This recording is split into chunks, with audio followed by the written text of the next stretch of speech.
When we first heard the rumors about the old Valecrest Psychiatric Clinic, we laughed it off. It was just another urban legend, the kind of spooky tale teenagers told each other on camping trips or over flickering flashlights in dim rooms. Still, something about it lingered in the back of my mind, like the faint echo of a whisper I couldn't quite shake.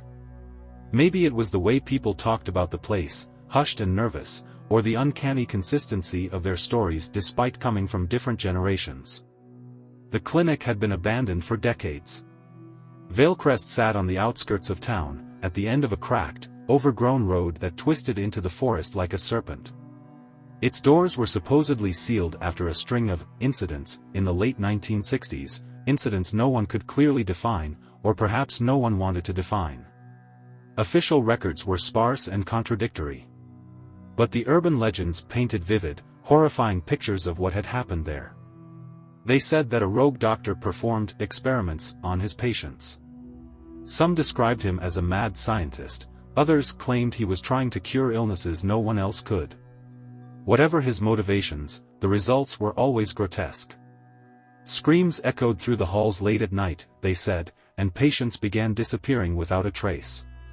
Eventually, the entire facility was shut down under mysterious circumstances. That should have been the end of it.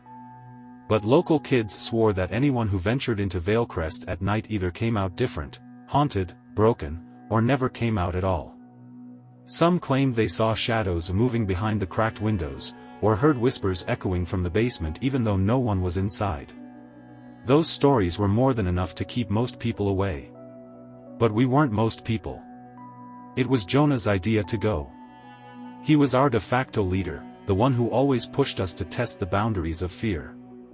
Researchers of urban legends was what he liked to call us, but that made us sound a lot more professional than we were.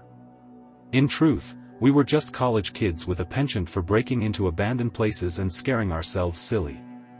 There were 4 of us: Jonah, Mira, Chris, and me. Jonah was tall, wary, and reckless to a fault, always the first to jump a fence or crawl through a broken window. Mira was the skeptic, a sharp-tongued science major who insisted everything had a rational explanation. Chris was the quiet one, a videographer obsessed with documenting our adventures for his YouTube channel, where we posted videos under the name Urban Shadows. And then there was me, Callie, the group's reluctant tag-along. I never wanted to be the hero, and I sure as hell didn't want to be here. But I couldn't stand the thought of them going without me. Valecrest Clinic, Jonah had said one rainy afternoon in our favorite coffee shop. He spread a stack of old newspaper clippings and faded black and white photos across the table. This place is the holy grail of urban legends. No one's gotten inside in years. You know how many views we'd get for that? Chris's eyes lit up at the thought, but Mira frowned. Because it's sealed off for a reason.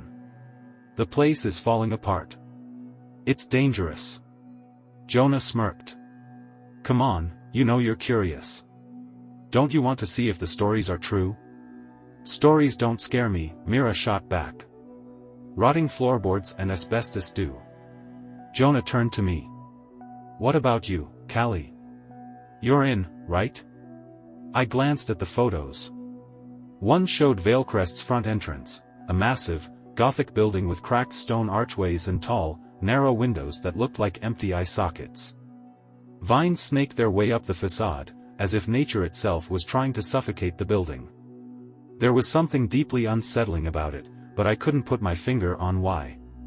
Yeah, I said quietly, though every instinct screamed at me to say no. 2 days later, we were standing at the edge of the forest, staring up at the hulking silhouette of Valecrest Clinic. The sun had just set, and a deep orange glow still lingered on the horizon, casting long shadows through the trees. The clinic loomed over us like a sleeping giant, its broken windows dark and empty. The air felt wrong somehow, too still, too quiet. Okay, Jonah said, clapping his hands together. Here's the plan. Chris, you film everything. Mira, you keep track of time and mark the rooms we hit so we don't get lost. Callie, you stick with me.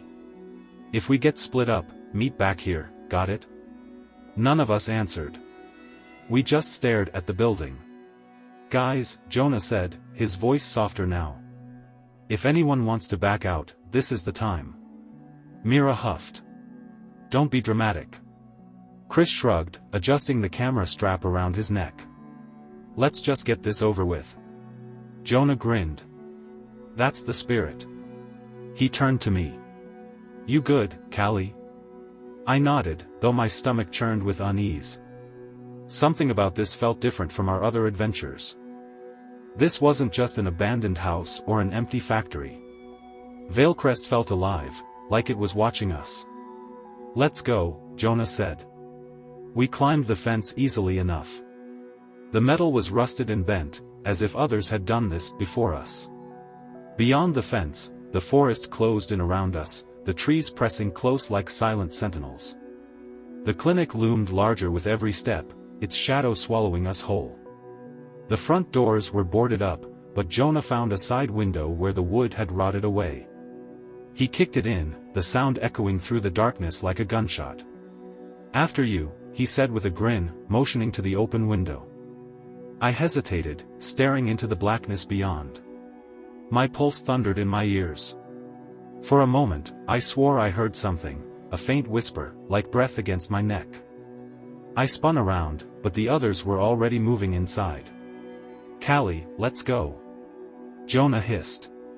Taking a deep breath, I hoisted myself through the window and dropped into the darkness. The first thing that hit me was the smell, damp, musty, and faintly metallic, like old blood. The air felt heavy, pressing down on my chest. Chris clicked on his flashlight and the beam cut through the darkness, illuminating the decaying interior of the clinic. The walls were peeling, the floors covered in debris. Old gurneys and rusted wheelchairs sat in the corners like forgotten corpses.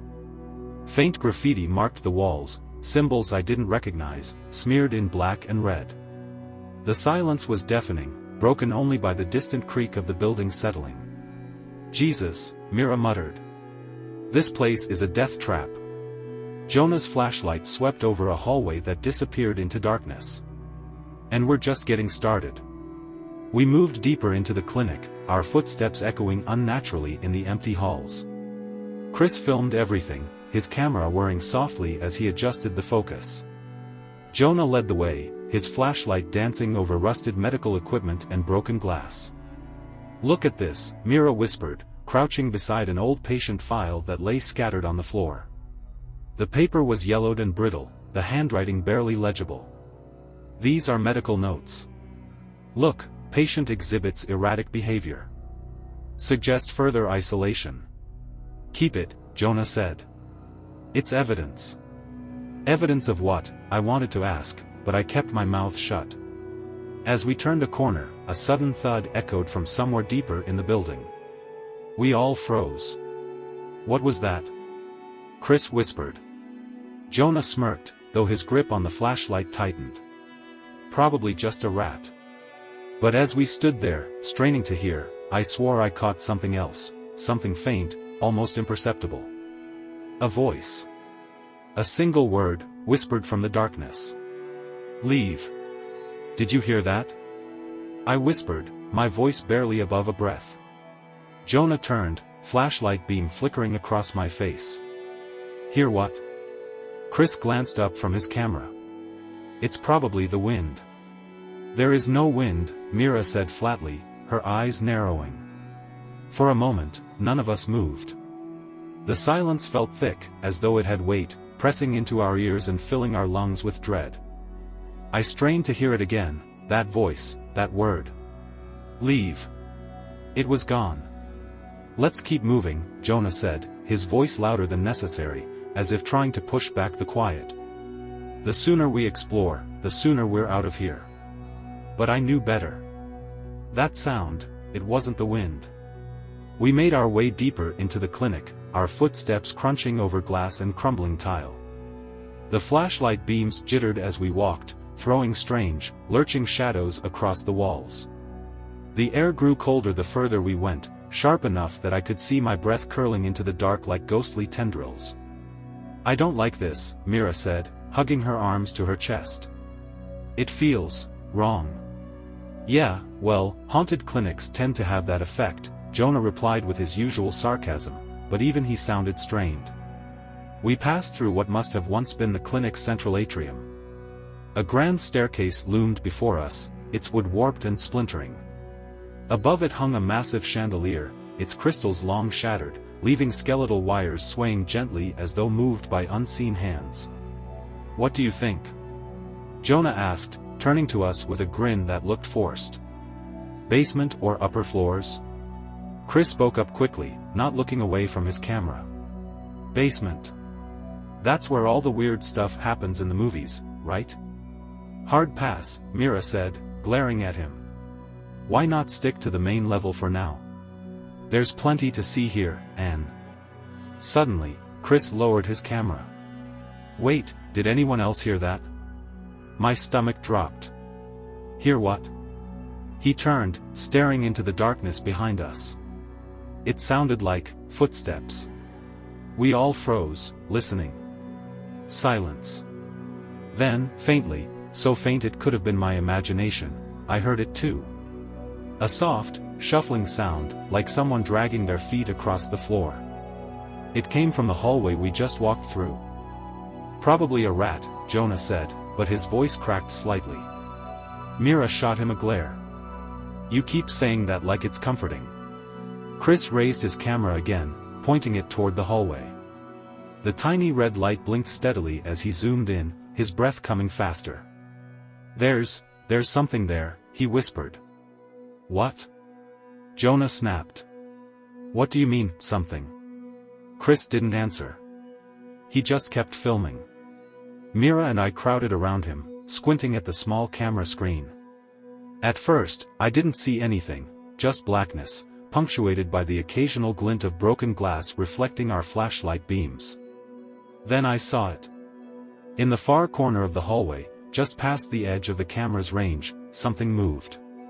A shadow, a figure. It shifted ever so slightly, then melted back into the darkness. "Play it back," Mira said, her voice shaking. Chris didn't move. I don't want to." Jonah snatched the camera from his hands, his jaw set. "Come on, you're all being paranoid. It's probably just a trick of the light." He rewound the footage and pressed play. We watched the screen in silence. The hallway came into view. For a moment, everything seemed normal, empty. But then it appeared again, a figure standing just at the edge of the light, its shape indistinct, its posture wrong, as though its limbs didn't bend the way they should. And then it moved. Not back into the darkness, but forward. "Turn it off," I said suddenly, panic rising in my chest. "Turn it off, Jonah." He obeyed, his face pale as he handed the camera back to Chris. No one said anything. What was that?" Mira whispered. "It's someone messing with us," Jonah said quickly, though he didn't sound convinced. "Probably a squatter or some kids trying to scare us. We'll keep going." "Keep going?" I shot back, incredulous. "Are you serious?" "There's someone here, Jonah. I don't think we're alone." He turned to me, shining the flashlight in my face. "We came here to prove these stories wrong, remember? If we leave now, we're just proving them right." Chris shifted uncomfortably. "I don't know, man. That didn't look human." Mira crossed her arms, glaring at Jonah. "You want to play ghost hunter? Fine. But we're sticking together. And the second anything else happens, we're out." Jonah smirked, but it didn't reach his eyes. "Deal."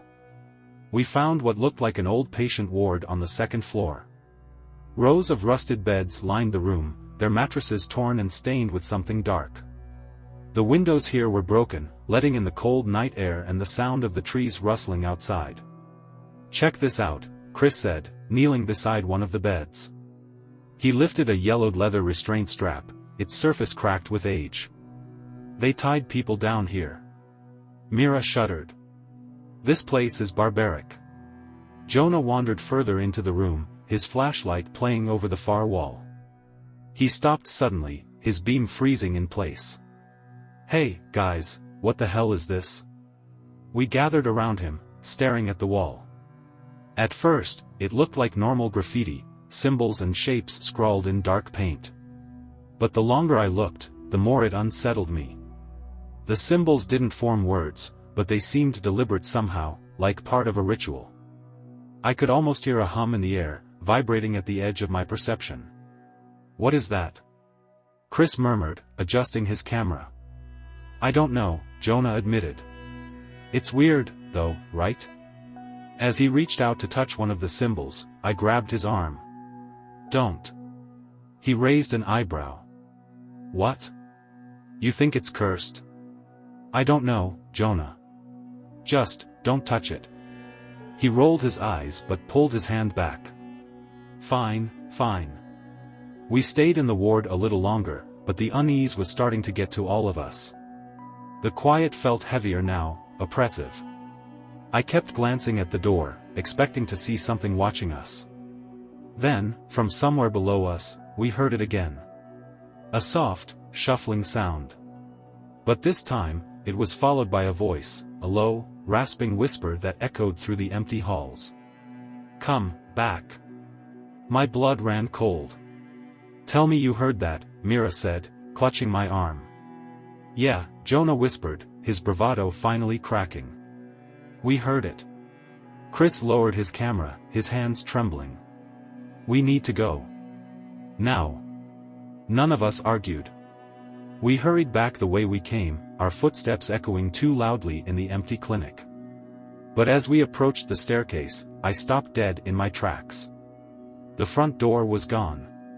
Where there had once been a clear path outside, there was now only a blank wall. "No," I whispered, my chest tightening. "This isn't right. This isn't right." Mira turned, her face pale. "Jonah? What's happening?" "I don't know," he stammered, his flashlight beam darting nervously across the walls. Chris stepped back, trembling. Guys, something's coming." From the darkness behind us came the sound of footsteps, slow, deliberate, and close. And then, a voice. Low, broken, and impossibly near. "Why did you come?" We didn't move.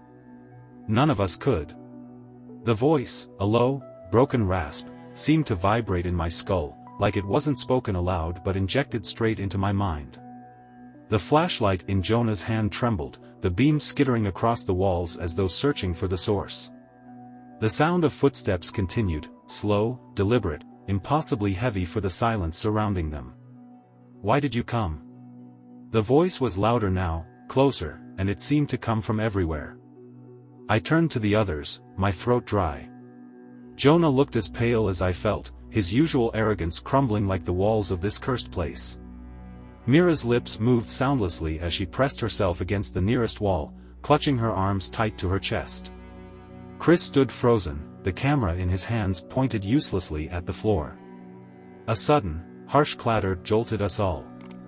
Jonah's flashlight slipped from his hand, hitting the ground with a loud crack before rolling in a slow, lazy arc. Its beam spun across the dusty hallway, illuminating flashes of decaying furniture and peeling wallpaper, before settling on the far end of the corridor. And there it was. A figure. I couldn't see it clearly. The light caught it in glimpses, a humanoid shape, impossibly tall, its limbs too long, its head tilted at a grotesque angle. It stood perfectly still, but I could feel its attention on us, boring into us, as though it could see straight through our skin. My chest tightened, and my lungs refused to work. What is that?" Chris whispered. His voice cracked on the last word. None of us answered. The figure shifted, just a twitch of its head, and then it began to move. Slowly. Its feet dragged along the ground with a sound like sandpaper against wood. "We're leaving," Jonah choked out. "Now." He didn't wait for us to respond. He grabbed his flashlight and turned, sprinting back toward the staircase we'd come from. Chris, Mira, and I didn't hesitate. We ran after him, our footsteps pounding in time with our frantic heartbeats. The corridor blurred around us as we moved, dark shapes and half-open doors flashing past. Behind us, the dragging footsteps continued. Faster now. Relentless. Don't look back. Jonah shouted over his shoulder, his voice ragged. I didn't want to, but I couldn't help myself.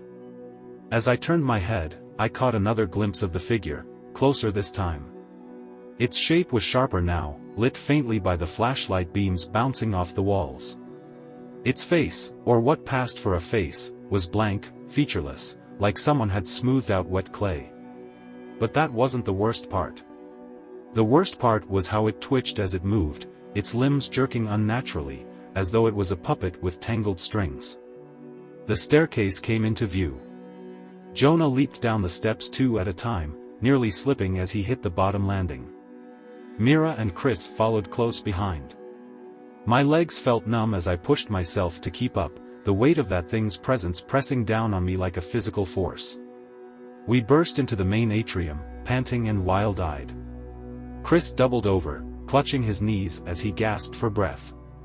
Mira stumbled into the wall, her face white as chalk. Where's the door?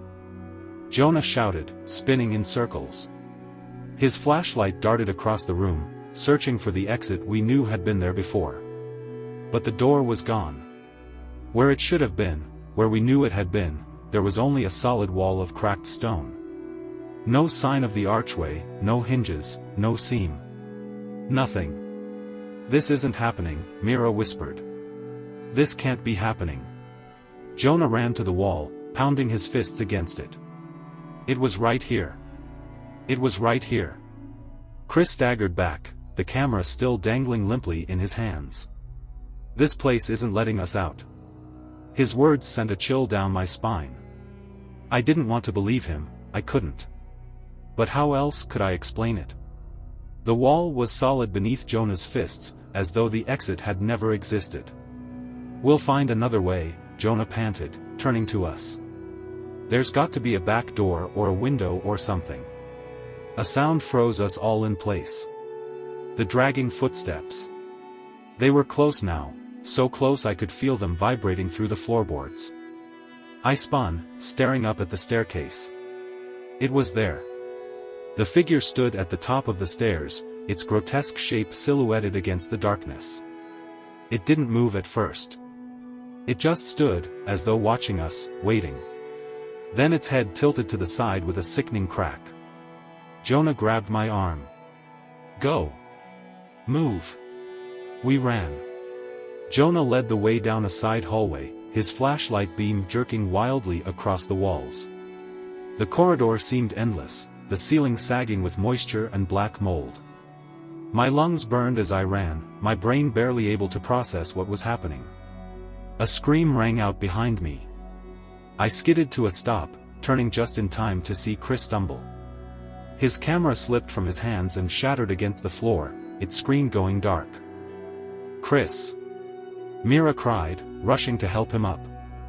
I'm okay, he gasped, clutching his ankle. I just tripped. His words were cut off by a sound I'll never forget. A low, rattling exhale. The air around us turned cold, so cold it burned. The figure stood in the hallway just a few feet away, closer than it should have been. Its limbs twitched and jerked as it stepped forward, its faceless head turning toward Chris. Get up, Jonah hissed, grabbing Chris under the arm and yanking him to his feet. The figure stepped closer. The flashlight beams flickered. And then the lights went out. Total darkness swallowed us whole. Jonah? I whispered, my voice trembling. No one answered. I could hear the others breathing nearby, quick and shallow, but the flashlight beams were gone. Something shifted in the darkness. A faint shuffling sound, so quiet it almost seemed to come from inside my head. My fingers dug into the floor as I forced myself to stay still, my body trembling. Then, a voice. Low, broken, and impossibly close. Why did you come here? I felt it, right in front of me. I could feel it. The air was colder than ice, and the faint sound of a rattling breath filled my ears. I squeezed my eyes shut, tears leaking down my cheeks. Leave us alone, I whimpered. Silence. Then, Jonah's voice, sharp and terrified. Run. Suddenly, the flashlight beams flared to life again. Jonah stood at the far end of the hallway, his face pale and streaked with sweat. "Move!" I scrambled to my feet, grabbing Chris and dragging him forward. The four of us sprinted down the hall, the flashlight beams bouncing wildly across the walls. The air seemed heavier now, pressing down on us as though the building itself wanted us to stay. We turned corner after corner, desperate for an exit, any exit. And then we saw it. At the end of the hallway, a door stood slightly ajar, its edges glowing faintly with the light of the outside world. "There!" Jonah shouted. We ran faster, our footsteps slapping against the floor. The dragging sound followed, growing louder, closer, almost deafening. I didn't dare look back. Jonah reached the door first. He slammed into it with his shoulder, forcing it open. The cold night air hit my face like a wave of relief. "Go!" Jonah screamed, waving us through. Mira stumbled outside first, followed by Chris. I was next, tripping over the threshold and landing hard on the dirt. Jonah was right behind me. As he slammed the door shut, I caught one final glimpse of the figure in the hallway. It stood still, its blank face tilted toward me. And then, the door clicked shut. We lay there in the dirt, gasping for breath, too stunned to speak. The clinic loomed behind us, silent once more, as though nothing had happened. But I knew better. Somehow, I knew this wasn't over. We sat there for what felt like hours, sprawled in the dirt outside Valecrest Clinic. The air was sharp, the forest silent except for the sound of our ragged breathing. The building loomed behind us, a silhouette of jagged stone and broken windows. It should have felt like we'd escaped. It didn't. I think my ankle's sprained," Chris muttered, wincing as he tried to stand. Mira knelt beside him, checking his leg with trembling hands. "You'll be fine. Just don't put weight on it." Her voice wavered, but she was trying to stay calm. Jonah sat with his back against the wall, his head tipped back as he stared at the sky. "We made it out," he said, more to himself than to any of us. "We're out." I didn't say anything. My hands were shaking, and I couldn't stop staring at the clinic's doorway. It was closed now, just a warped old door like any other. But I could still feel it, the thing we'd seen inside. Its presence clung to me, coiling in my chest like ice water. We were out of the building. So why didn't I feel safe? "Something's wrong," I whispered, my voice barely audible. Jonah turned his head toward me, his face pale and streaked with grime. "What do you mean, wrong?" "We're out, Callie." "No," I shook my head. "You felt it in there, didn't you? That thing? It wasn't just part of the building. It wasn't something we left behind."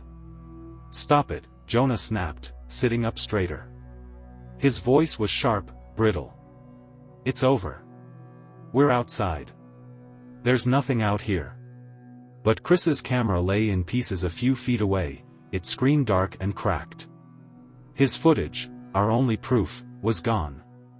And the silence surrounding us now felt too heavy, too complete. Even the wind in the trees had died. I pushed myself to my feet, brushing dirt from my jeans. "We need to leave." "Agreed," Mira said quickly, helping Chris up as he leaned on her shoulder. Jonah stood, wiping his hands on his jeans. "Yeah. Fine. We'll come back for the camera later." "No," I said, cutting him off. "We're not coming back. Ever." Jonah gave me a hard look, but he didn't argue. He turned and led the way, limping slightly as we made our way back toward the treeline. The path we'd taken to get here was narrow, a twisted strip of dirt overrun with weeds and roots. It felt longer on the way back, much longer. The trees pressed in around us, their branches gnarled and claw-like, swaying gently even though the air was still. Jonah walked ahead, his flashlight beam cutting through the dark. Mira stayed close to Chris, helping him hobble along. I walked behind, constantly glancing over my shoulder. Nothing was there. But I felt it, watching us, following us. We'd made it outside, but the line between the clinic and the forest felt blurred. The darkness seemed thicker here, almost alive. Every shadow looked like it might move. Every gust of wind carried faint whispers I couldn't quite make out. Almost there, Jonah called ahead, though his voice didn't sound convinced. "How can you even tell?" Mira snapped. "We've been walking forever." She was right. I looked at my phone, it was dead. Chris checked his, too. Same thing. No signal. No power. "We'll hit the road soon," Jonah insisted. "It's just..." A sound cut him off. All of us froze. It was faint at first, but growing louder, a slow, rhythmic dragging sound, like something heavy being pulled through the underbrush. It was behind us. "Keep walking," Jonah said in a low voice. "Don't stop." Chris let out a choked breath. "It's following us." "Just move," Jonah hissed. We picked up the pace. The forest seemed endless now, every tree identical to the last. I kept my eyes forward, refusing to look back, but I could hear it. The dragging grew closer, louder, almost matching our hurried footsteps. Then, a voice. The same voice. Low. Broken. "You can't leave." Chris let out a cry, stumbling as the sound hit us. Mira grabbed him, pulling him forward as Jonah broke into a jog. "Move, move." The dragging grew frantic behind us. I couldn't help it, I turned. And I saw it. Just beyond the trees, the figure stood, half hidden in the shadows. It wasn't walking anymore. It was crawling, its two long limbs pulling it along the ground. Its head lolled to the side, and even though its face was featureless, I knew it was looking at me. "Callie!" Jonah's shout snapped me back to reality. I turned and ran, the forest blurring around me as I sprinted to catch up. My chest burned, and tears streaked my face, but I didn't stop. Up ahead, I saw it, the fence. The twisted, rusted chain-link fence that marked the boundary to Valecrest. "We're almost there," Jonah shouted. He reached it first, scaling the metal like his life depended on it. Chris and Mira followed, Chris gritting his teeth as he hauled himself over with Mira's help. I scrambled forward, my fingers hooking into the cold wire as I climbed. And then, the dragging stopped. The forest went silent. I froze at the top of the fence, panting hard. I didn't dare look back. "Callie, come on." Jonah's voice broke through my panic. I swung my leg over and dropped to the ground on the other side, collapsing in a heap. We didn't stop running until we hit the road. By the time we made it back to Jonah's car, the sun was just starting to rise. The sky was streaked with pale orange and pink, and for the first time in hours, the forest felt normal again. Birds chirped faintly in the trees. The air was cool and clean. But none of us spoke as we piled into the car. Chris slumped in the back seat, his face pale, while Mira sat beside him, staring blankly out the window. Jonah started the engine, gripping the steering wheel so hard his knuckles turned white. "Are we gonna talk about it?" Chris finally asked, his voice hoarse. "No," Jonah said sharply. "We're not." I turned to look out the back window as the car pulled away. The forest blurred past, growing smaller and smaller as we sped down the road. And then I saw it. In the distance, standing just beyond the tree line, a figure watched us. Its limbs were still. Its head tilted. And even though it was far away, I knew it was smiling. We didn't speak of Valecrest for days after that night. Jonah avoided our group entirely, burying himself in classes and pretending nothing had happened. Chris stopped uploading to Urban Shadows, and for a while, his camera equipment sat untouched in his room. Mira was the worst off, she couldn't sleep. She'd show up to class looking hollow-eyed and jump at the slightest noise. As for me, I felt it too, that thing that had followed us back. It was subtle at first. Flickers of movement in my peripheral vision. Strange shapes in mirrors, gone the moment I turned. My dreams were worse. Every night, I was back in the clinic, wandering its halls alone. The whispers would start first, echoing down the corridor. Then the footsteps. The dragging sound. And finally, the figure. Always the figure. It never touched me, never spoke, but I could feel it watching. Waiting. I started seeing it everywhere. On campus. Across the street from my apartment. Standing beneath a flickering lamppost, half hidden in the dark. It never moved. It just stood there, its head tilted, its faceless gaze locked on me. And I knew I wasn't alone. It was Mira who broke first. We were in the library late one night, studying for finals. She sat across from me, her notes scattered around the table, but she wasn't looking at them. Her eyes were fixed on something over my shoulder, wide and unfocused. "Mira?" I said, glancing behind me. There was nothing there. "Do you see it?" she whispered, her voice trembling. I frowned. "See what?" Her hands gripped the edge of the table, knuckles white. "It's here. Right behind you." I turned again, my pulse hammering, but the aisle was empty. Mira let out a shuddering breath, sinking back into her chair. "I can't do this anymore," she said softly, tears streaming down her face. "It's in my room, Callie. It stands at the foot of my bed every night.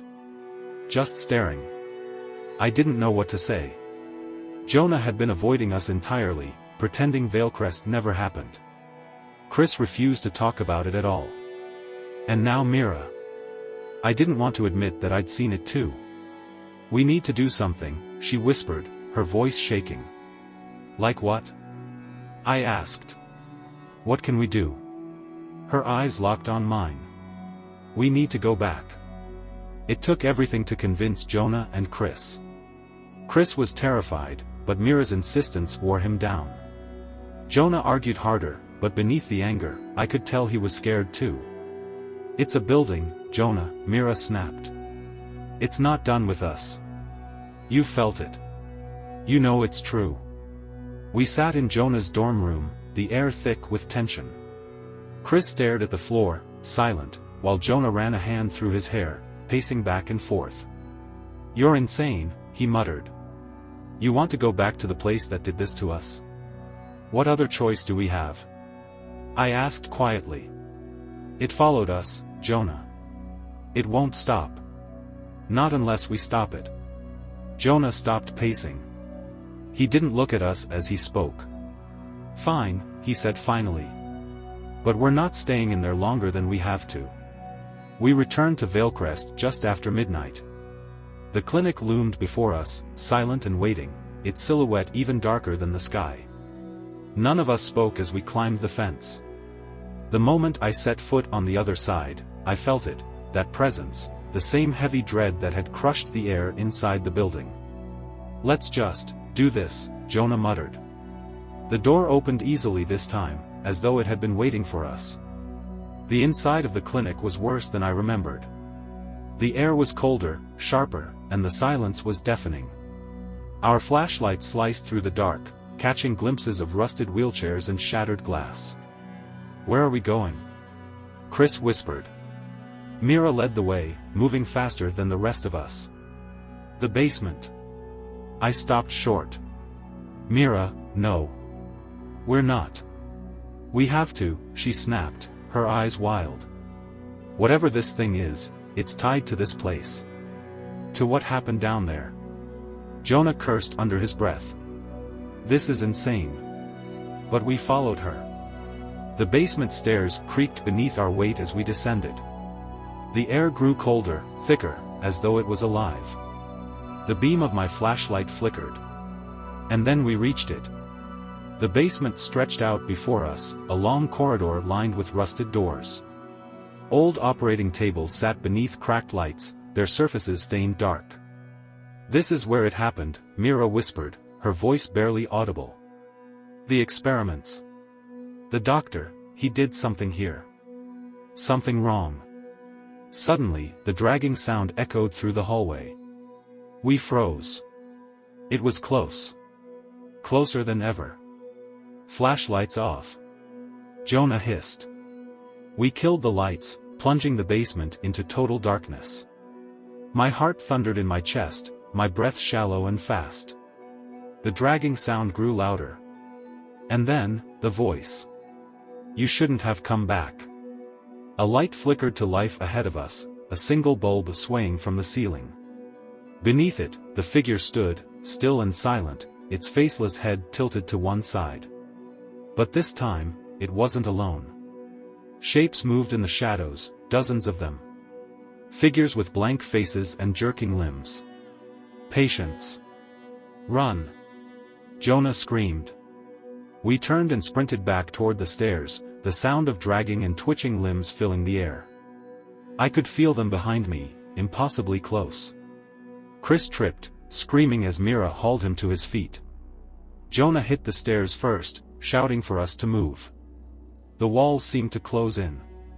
My lungs burned. And then we were out, bursting through the clinic doors into the freezing night air. The figures didn't follow. The clinic sat behind us, dark and silent, as though nothing had happened. We never spoke of what happened that night. Not really. But after we left Valecrest for the second time, the nightmares stopped. The shadows disappeared. Whatever we'd disturbed in that clinic seemed content to stay there. Mira transferred schools. Chris deleted Urban Shadows. Jonah refused to talk about Valecrest ever again. As for me, I still think about that night. About what we saw. About the faceless figures that watched us leave. And sometimes, I wonder, what would have happened if we hadn't run? Some questions don't need answers.